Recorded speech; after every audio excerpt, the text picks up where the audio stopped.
we'll go ahead and get started. We're going to start with kind of where we're at financially. As a school district, you can see that actually our property taxes are third lowest in Lorraine County. If you take a look at a $100,000 property value and look at what the taxes would be in each of those areas, you can see those numbers listed there. And you can see, for example, here in Amherst City, we're just a shade over $1,900. We are in a very strong financial position. We do have a renewal levy that will need to be renewed. No tax increase, but will need to be renewed prior to the end of 2017. And so long as we're able to renew that operating levy, we will be financially stable through at least, and I say at least 2020. We anticipate that it actually will be longer than that. And the other thing to keep in mind in terms of our financial position is that we haven't even factored in any savings yet from consolidation into our financial forecast. So if our voters were to approve issue 21, obviously we would start the process of consolidating from 5 buildings to 4, which obviously is even more savings. We're estimating at least $500,000 a year. So that actually enhances our financial position and pushes our period of financial stability further into the future. So that's just kind of a quick look at where we're at financially. The issue, obviously the big issue, the big part of this project is a new pre-K through 3 elementary building. And as I mentioned, we have an opportunity to save money by consolidating, and we're able to do this without increasing our current tax rate. Some of our facility kind of challenges or realities that we're currently dealing with.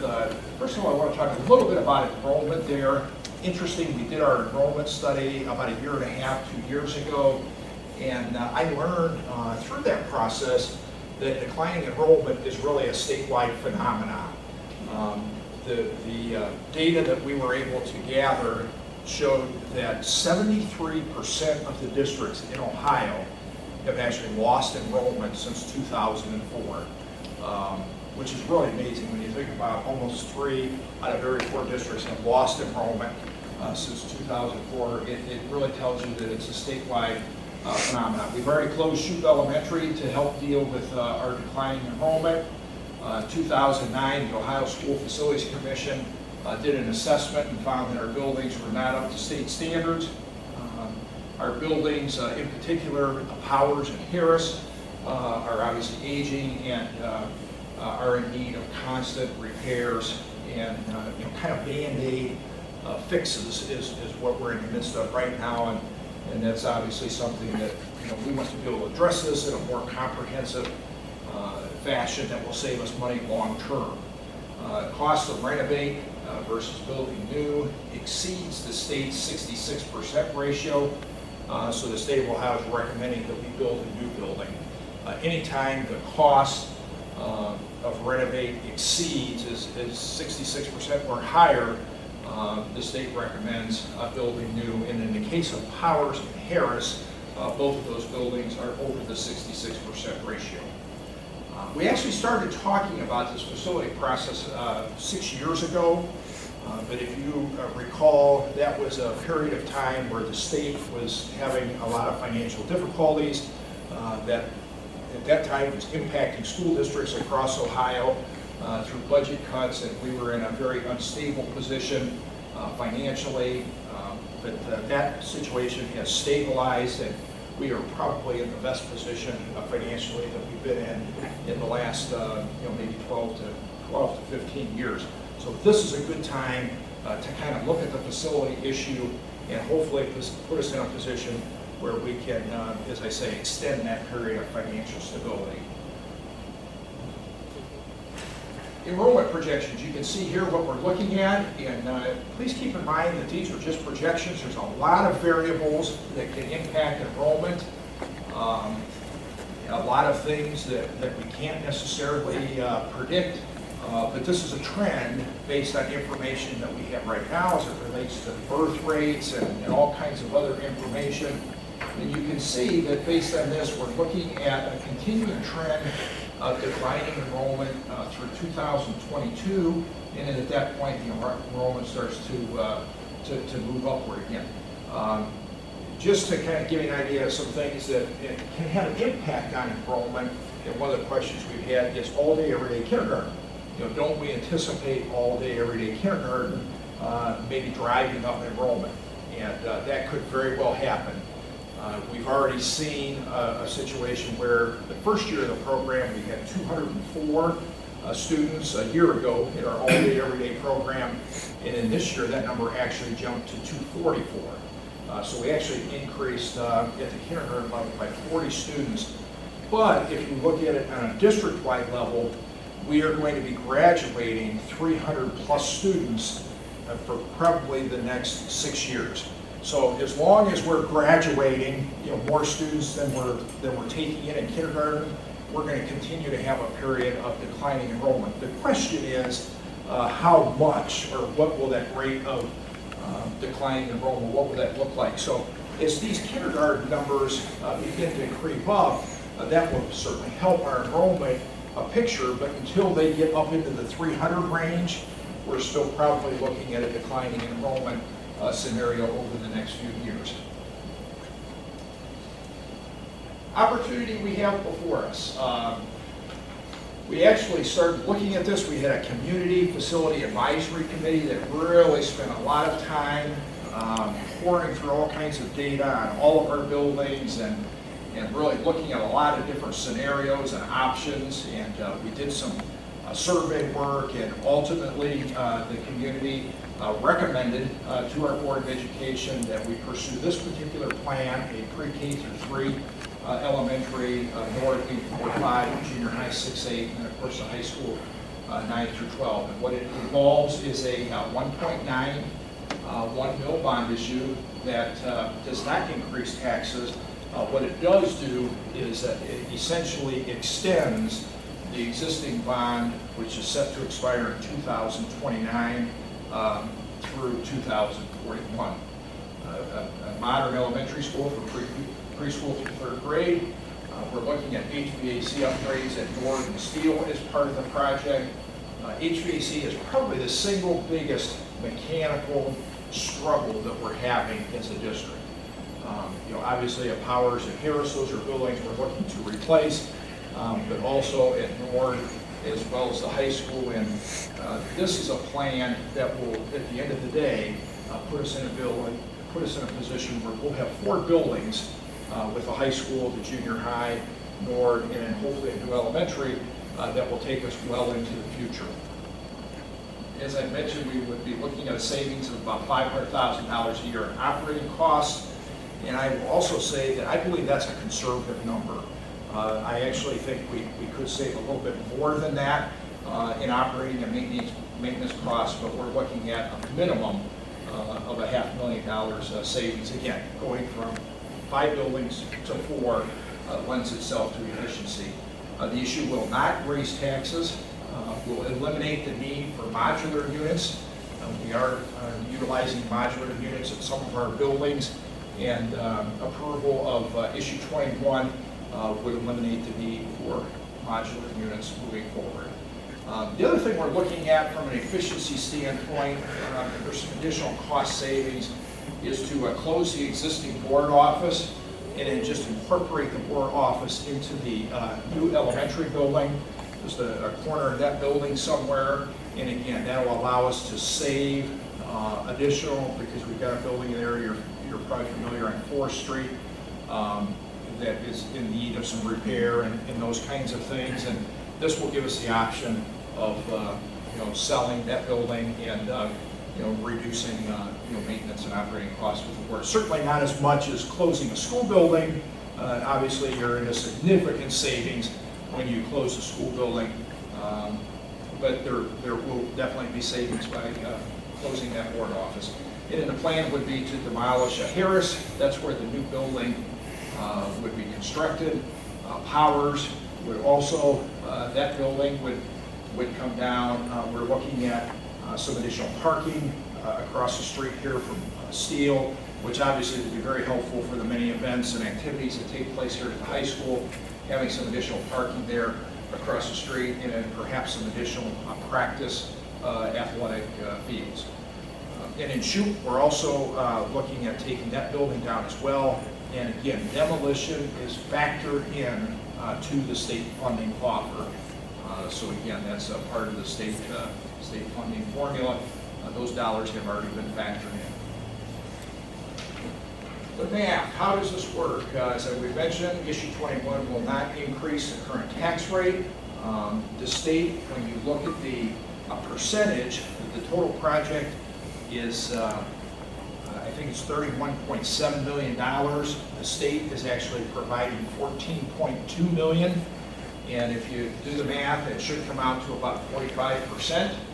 And the other thing that we've been able to do, which allows us to put together this package in a way that does not increase taxes, we've been able to refinance our existing debt from the bond issue that's currently on the books that was used to build the junior high, as well as to make some other improvements in other places in the district. But the current interest rates are much lower. We were able to refinance what's left on that existing debt. And again, that helps us to be able to do this in a way without increasing taxes. Again, the only difference being that instead of that debt expiring in 2029, it would expire in 2041. And here's the master facilities plan.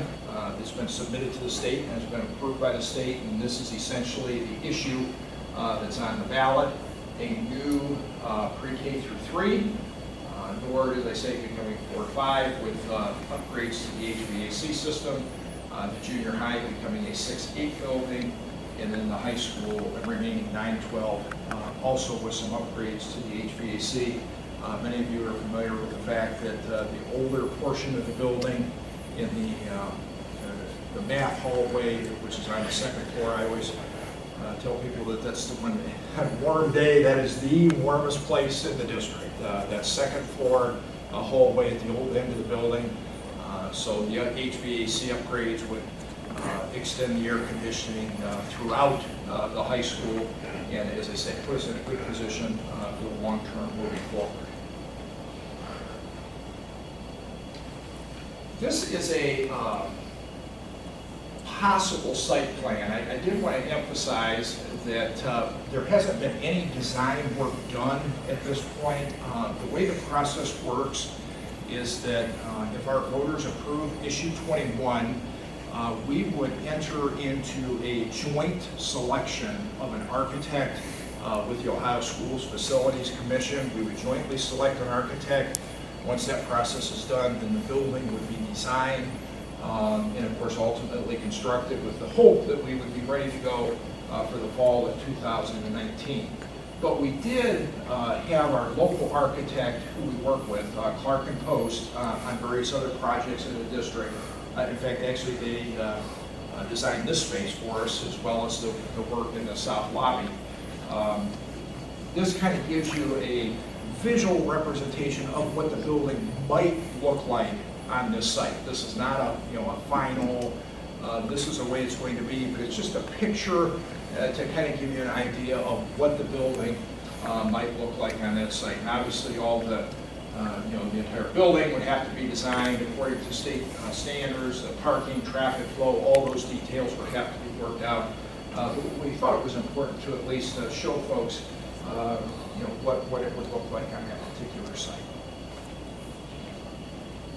And then we have the transition plan. This is kind of what we would be looking at if, again, our voters approve the issue on November 8th. Of course, this year, we're in the 16-17 school year. That's kind of our current alignment where we have various grade levels. And then if we were successful in November, we would be in a 2-year transition.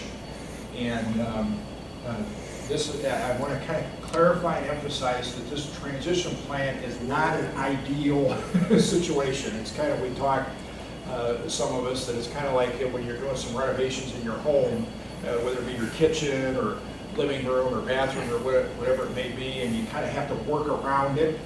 It's not a whole lot of fun while you're going through it, but once the project is completed, that kitchen is finished, or that bathroom, or that family room, or whatever it is, once it's finished, and then of course you're able to enjoy everything. And that's very much the way this transition plan would work. It's not an ideal situation, but we feel like it's the best option. We'll have to do some improvising, some adjusting, some adapting, but knowing where we'll be in 2019, 20, it'll make it all very, very worthwhile. So what we would look at is Powers becoming a pre-K through 2 building for those 2 years. We would look at making Nord a 3 through 5 building, junior high 6-8, and the high school would remain 9-12. And a lot of folks, the big question that comes up when they see this is, how can we fit 3 grades in the Nord building? And that would be, I mean, it's going to be difficult. We're going to be crowded, and we're going to have people squeezed in there. But we're looking at estimating right now, under this scenario, even with the 3 grades, we're looking at about 730 students in the Nord building. Well, folks that were at the Nord building back when it was a junior high, and we were experiencing a lot of crowding back, I think it was in the late 90s, actually that building had 700 to 750 students in it at that time, because we were having classes of 350 and 360, 370, and that was the growth that kind of resulted in the new junior high being built, and then the Nord becoming a 5-6 building. So when you see 3 grades, it looks like, well, geez, how can we do that? We've never had 3 grades in that building, but these 3 grades are not classes of 300 or 320 or 350. You know, these are classes that are more in the 240 range, 250. So that's the way we're able to make that work, for that 2-year transition period. And then ultimately, at the end of the construction project, assuming everything goes as scheduled, which with construction projects, things can and do happen, but obviously the goal is to have everything ready to go for the fall of 2019, and we would have that new elementary, Nord would be 4-5, junior high, high school, so we had kind of 2 campuses. We'd have the high school in Nord right here, with obviously some space over here for parking and some additional athletic fields, and then of course the campus over where the junior high and the new elementary building would be. And this is, we wanted to include this as a place where you could go for updated information. This is our facilities link or page on our website. And there's all kinds of information that's available there. We encourage you to go there, frequently ask questions, just different information that's available about this particular issue, as well as other facility items. But that is a very, I think, a very worthwhile page, and we encourage you to share that information with other folks who are looking for information about our school facilities.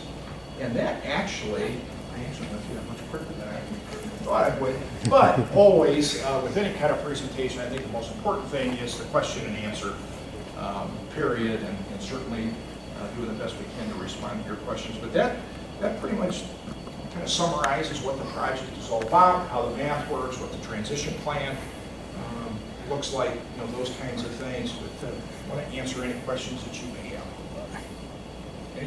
Anything at all? Yes. I think this is great. I was in junior high at that time whenever it was rather crowded in the 90s. Oh, at Nord? Yeah, at okay. Nord. And my wife and I graduated together in 98, and now we live in Amherst with 3 kids who are in elementary age and younger. So this means a lot to us that our kids will be going through, the future of these buildings. So that's great. We're also, we built a home 4 years ago, so the cost of this is very important to us because we're in it for the long haul, so any impact on, the cost of our living is a big factor for us. But I think it's very well thought out. I do have a few questions. Sure. You had mentioned the cost, $31.7 million, and the state funding about $14 million. And I think you did mention that the cost of demolishing Harris, Powers, and Shoup. Is that part of the 31.7 million? Yeah, that's factored in. It's actually part of the 14.2 million. That 14.2 million state funding offer, it's actually included in that figure. Okay. I'm wondering how many students would the new elementary school be designed to accommodate, and roughly how many square feet might this new school be? That's a great question. We actually are estimating, again, based on current projections, estimating about 950 students in that building, so it'll be a relatively large elementary school. We have allocated some additional local dollars for additional space and additional classrooms, which we think, obviously given the uncertainty of what might happen with enrollment, as we look long term, we've allocated some additional what they call locally funded initiatives to if we want to add a couple of classrooms or make some upgrades as we go through that process above and beyond what the state provides. That's been factored in. So that we don't have the design or what it would look like or exactly how many classrooms, but the estimated enrollment as of right now would be about 950. And do you think that Amherst still has a lot of growth potential? There's housing developments that could pop up and bring new enrollment to the district, both in Amherst and also in the Lorraine City Amherst portion schools. So has any of that potential new development been taken into account, or is it just more based on today's situation with population adjustment? What we've tried to do, and it's always a delicate balance, and I've never been through a building project of this magnitude. I've had an opportunity to talk to some other superintendents and folks that have been through building projects, and there's always that balance between kind of planning for the unexpected, enrollment shifts, balancing that versus overbuilding. You don't want to have a building that opens up and you've got all these empty classrooms in it because the enrollment has declined quicker than what you thought or whatever. By the same token, you don't want to open the building and have not enough classrooms. So there's that finding that balance and trying to plan for the foreseeable future. And we think with this particular plan, we've got, as I say, we've built in some contingencies for the new elementary. We know that the Nord building will be only 4 or 5, which when that building opens, we're looking at maybe 500 students in that building when it opens up in 2019, or I shouldn't say opens up, but when this project is completed. So that building has room for growth too, because as I said, we've had as many as 750 in there. So we've got room there. The junior high is in a good position. We'll probably have next year at about 820 in that building. The building's designed to handle between 800 and 850. But then that actual number will go down as these smaller kindergarten classes and smaller elementary classes, I should say, start to work their way through. The junior high numbers will actually be more in the maybe mid 700s. So we feel like that building will be in a good position again for the foreseeable future.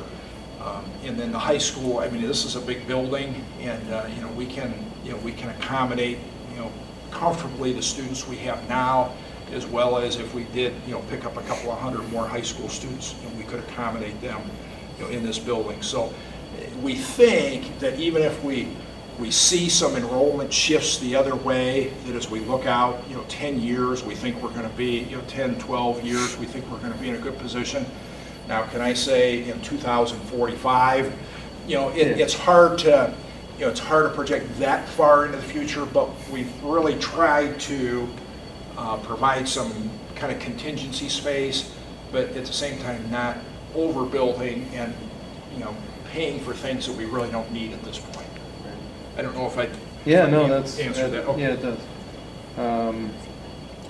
One of the things that I was going to ask about, I know that the site plan is just conceptual, it's not a actual design yet, but just with our experience at Powers, if there could be some good thought given to the parent drop-off area, because the traffic flow situation there, and also from a safety concern, the teachers are great, and during like parent-teacher conferences in the very beginning, most of the teachers will tell us like, I want to make sure at the end of the day your kids get home safe. I want to make sure that they go home with the person that you want them to go home with, or that they get on the bus. And so, in today's day and age, and it only getting a little scarier, if that could be just given a lot of consideration, the parent drop-off at the elementary. Yeah, it's so funny you mentioned that, because we actually met a couple of weeks ago. Actually, Sarah was in that That group. is one of my personal concerns also. Yeah, so. and Sarah, and we had some of our teachers at Powers, and we talked about our situation now, and there are some of the things we can do to make it a little bit better, and those kinds of things. But one of the things that came up in the conversation was, if we're fortunate enough to pass this issue, that's one of the things that we really want to make sure we spend a lot of time in making sure we have a good staff input, parent input, to make sure that process is as smooth as it can be, taking into account all the security things and those kinds of things you talked about. Because it is a different day. When Powers was built, back in the 50s, it was a different day, and we have challenges as a society that we deal with now that maybe we didn't have then. But again, that's a part of the design process where you really, when you get a chance to do things from the ground up, Sure.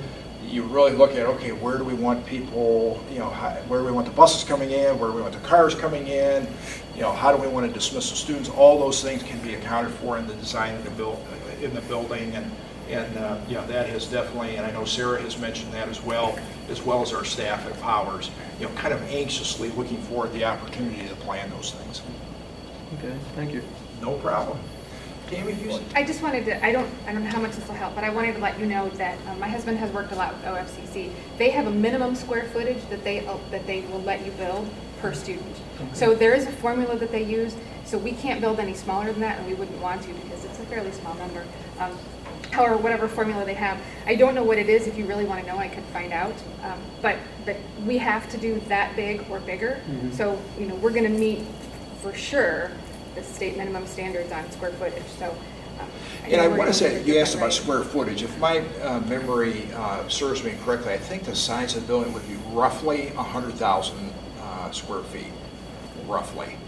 I want to say give or take a little bit. Again, that's before any additional space that we would add above and beyond what the state's providing.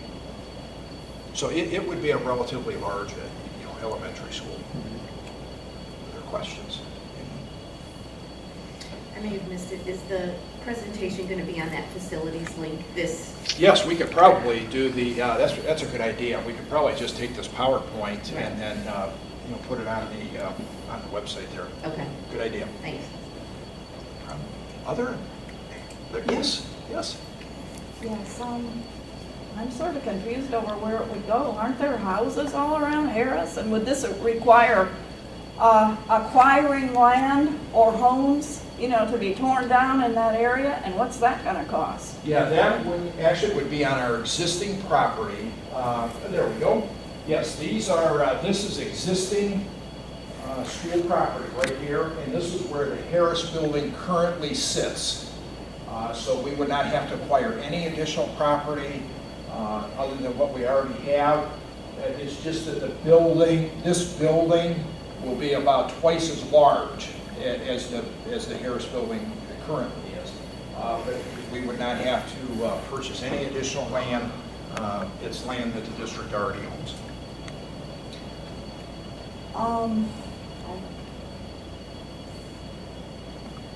If the state would ever pass anything, heaven forbid, that would allow charter schools to go into districts that are not in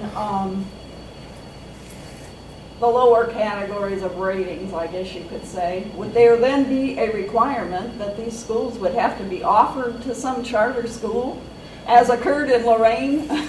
Now, are you talking about our existing elementary schools?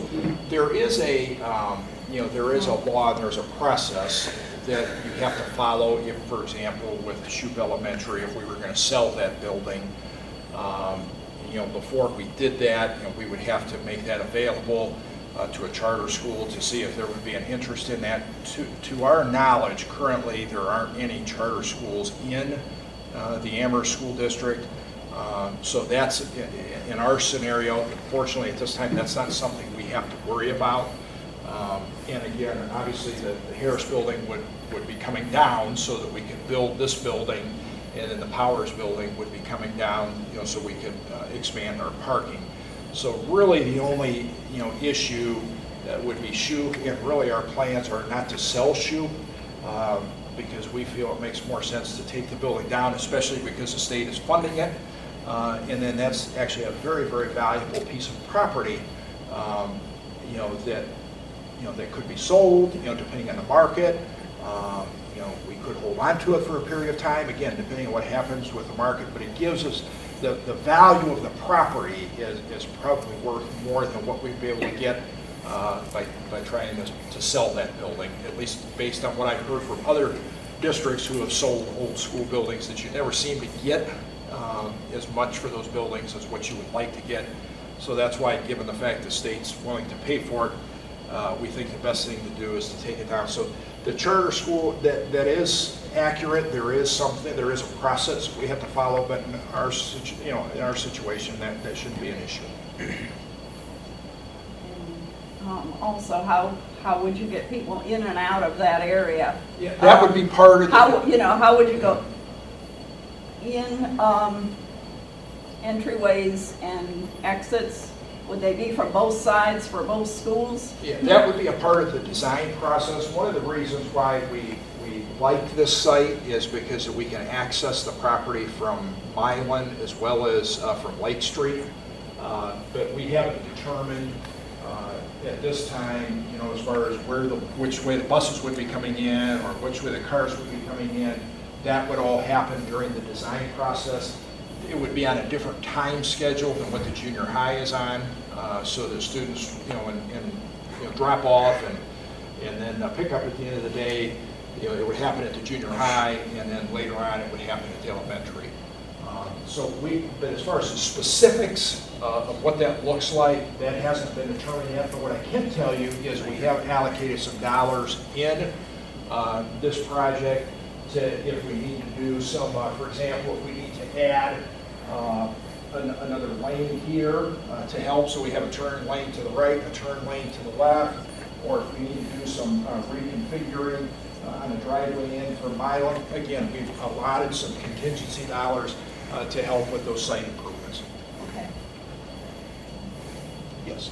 Does the site plan, I can't really tell, or the state, did they factor in as part of the funding that they provide, like the outdoor activity, like the outdoor, like The Right, playground? I'm sorry, I'm in junior high. I don't remember what they're called. Right, the playground is not, I don't Is believe the playground is factored into the funding offer. So that would be something that locally we would have to do on our own to, Or could Would they we design that into move this- it from the other schools Right. that we already have it at? Like Harris's is fairly new, so if they can disassemble it, save it, and then put it back up, and then Powers also has stuff that they could do. And then, I'm not saying that they would, but when we're combining the schools like that, we're losing a PTO that's got a ton of money. So some of that might be able to help offset a little bit of that, but anything we can save that already exists, Right. we might Yeah. as well just. will they include that though? Like, will that be something that's worked on in the site plan saying that we know we have to have Oh, this absolutely. playground area? Yeah. Yeah, the space, And throughout the design process, obviously, we would want to make sure that we have appropriate playground space and that kind of thing, given the enrollment, and that will be, that space will be set aside there. But as far as actually funding the playground equipment, we'll have to figure that out somehow, some way locally. But along those same lines, and this actually came up at one of the building meetings, this will also give us an opportunity. For example, Harris, we do have, although we have problems with the building and a lot of HVAC and electrical and some things there, we have some things in the building that can be utilized in other places. The same way at Powers. For example, some smart boards. We've got some smart boards and some other, that's just one of the things that comes to mind, that can be moved to help us in some of our other buildings. And again, it's the whole efficiency thing. By going down to 4 buildings, those things will be taken care of in the new building. Furniture costs are all factored in. smart boards, all those kinds, so that will be taken care of. So we're able to take what we have in these 2 older buildings and hopefully utilize some of those things in some of the other buildings. So technology costs are included in, Yeah, the infrastructure. Right. Computers themselves. right.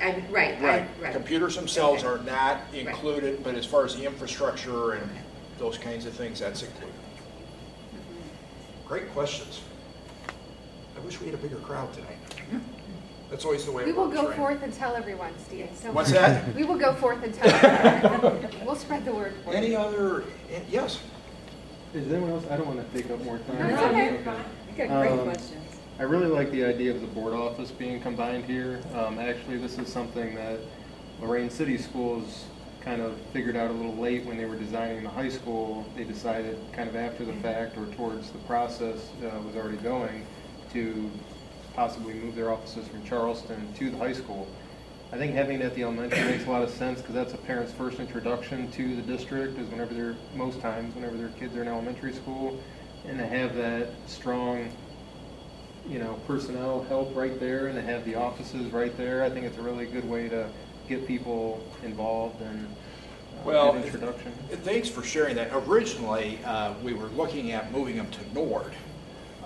And because we have some extra, as I mentioned, we'll have some extra space at Nord. But one of the things is we started to talk with the state, started to talk with our local architect.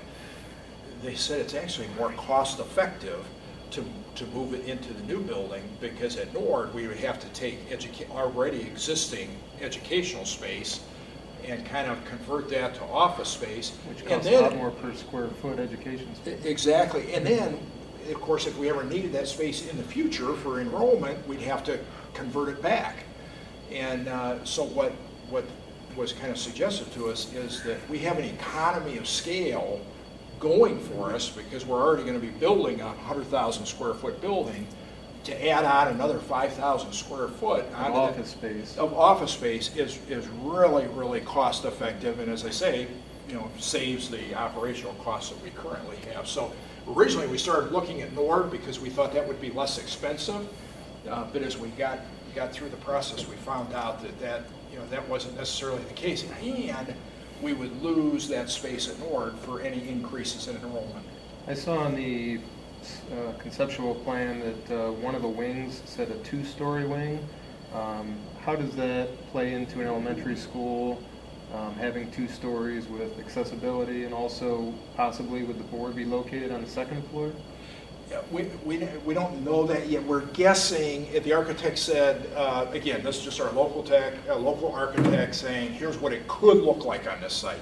Doesn't necessarily mean it has to be that way, but they were estimating that at least a portion of the building would have two floors, similar to what we have at the junior high. Maybe you'd have one, maybe your kindergarten and preschool wing would be maybe a single floor, and maybe you'd have your other wing that would be 2 floors. One possibility. Doesn't necessarily have to be that way. As far as where the board office goes, we haven't determined that. But to fit the square footage that you need on that size of a site, there might be some of a 2nd story.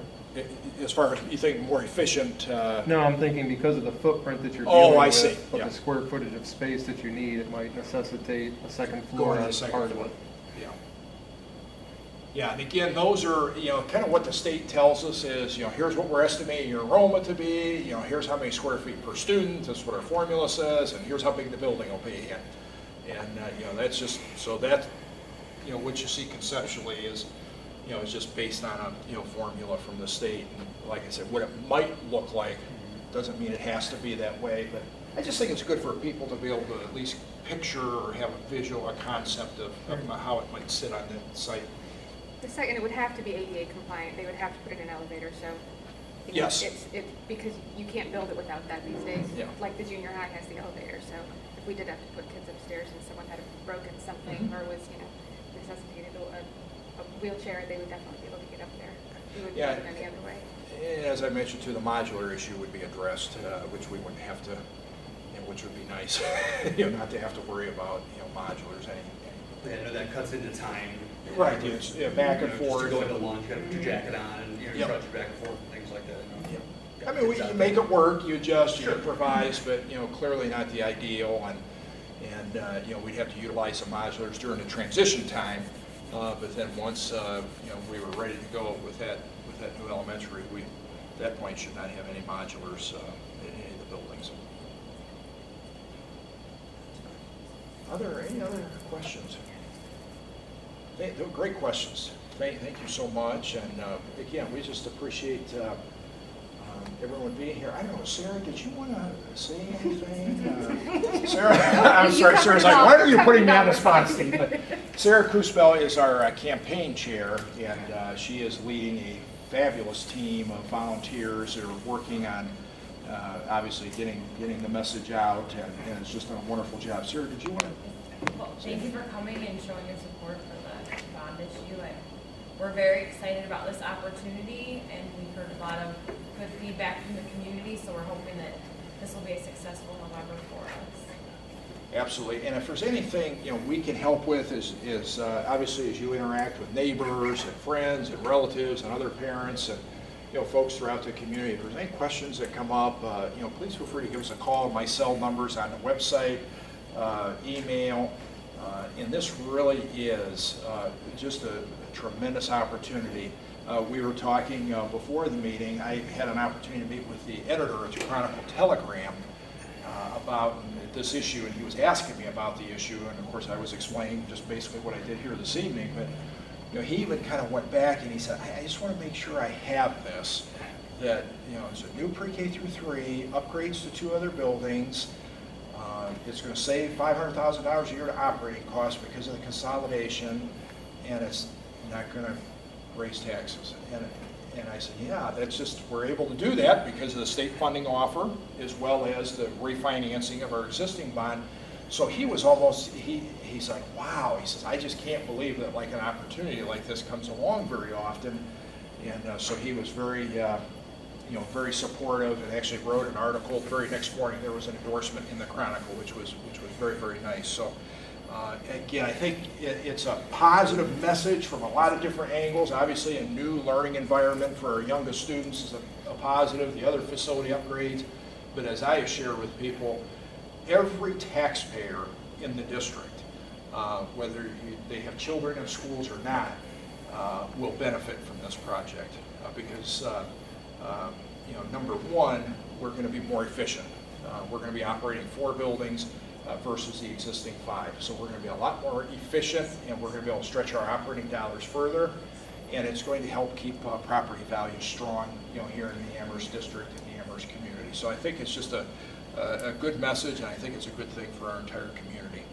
Well, and it's tax dollars coming back to our community too, right? Good point. That have gone away. Yeah. And, Yeah, not very often the you're able opportunity to to see those yeah. come back to us directly in this way, I think is Yeah. a great opportunity. that we Yeah, don't 6 or see very 7. often. Yeah, 6 or 7 years ago, we actually lost. Right. We had to deal with some state funding cuts, as many districts did across Ohio. So it's nice to finally have an opportunity to have some dollars come from Columbus, back to Amherst to help us address some of our needs. So great point. I feel a little better about sending it. All right. Well, thanks again, everyone. We appreciate it. Have a great evening.